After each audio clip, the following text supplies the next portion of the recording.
Just how much is a 2012 Volkswagen Golf GTI worth?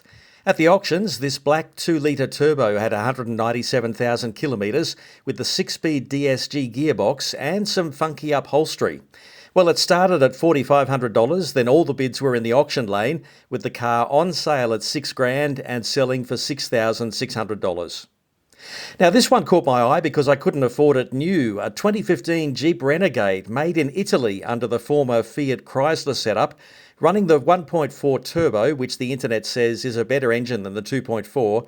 This 6-speed Tiptronic with 146 Ks was clean inside and had all the Jeep Easter eggs to look out for around the cabin. It started at $6,000 but went up to $6,750, but that's where bidding stopped, and it was referred for negotiation with the highest bidder.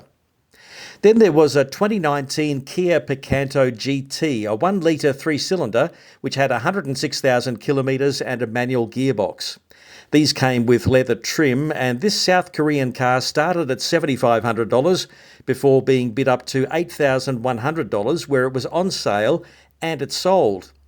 Now contrast that with a 2021 MG3 with less than half the Ks of the Kia and an automatic. It was bid up to $9,250, where it was referred for further negotiation. This 2000 Jaguar S-Type didn't have an odometer reading listed because there's a problem with the instrument cluster. The Jag had seen a bit of action, the battery in the boot was flat and it had a peculiar smell inside. Perhaps it was just the leather and wood grain, or maybe something else. The S-Type runs a version of the Ford Duratec 3-litre V6, which was apparently first designed by Porsche, then Ford bought it and Jaguar made some changes, including the cylinder head. I can tell you from owning one, they do drive nicely. They're built for cruising with rear-wheel drive. There's a fair bit of room in front of the engine in the S-Type to give it that grille and the long 60s look. Even as a lucky dip, bidding was started at $1,500 but had no interest. Then it dropped to $1,000 and still no interest. Also a bit of a lucky dip, a 2007 BMW 335i convertible with just 97,000 kilometres. But the auction catalogue said it had poor previous repairs, whatever that means.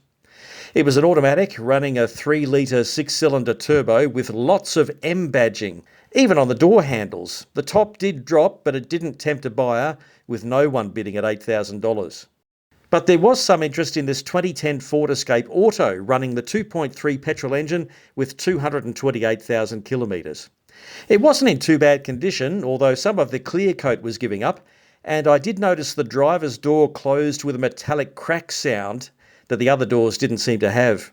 It started around $1,500 and was bid up to $2,300, where it sold. And a quick roundup of the zombie cars from last week. The 2006 Nissan Maxima was referred at $2,000.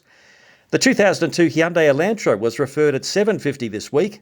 The high-kilometre 2008 Kia Sportage started at $500 and was referred at $1,400. And it's back again. The 2012 Dodge Journey also started at $500 and was referred for negotiation at $1,200. And that's the wrap for us auction nerds.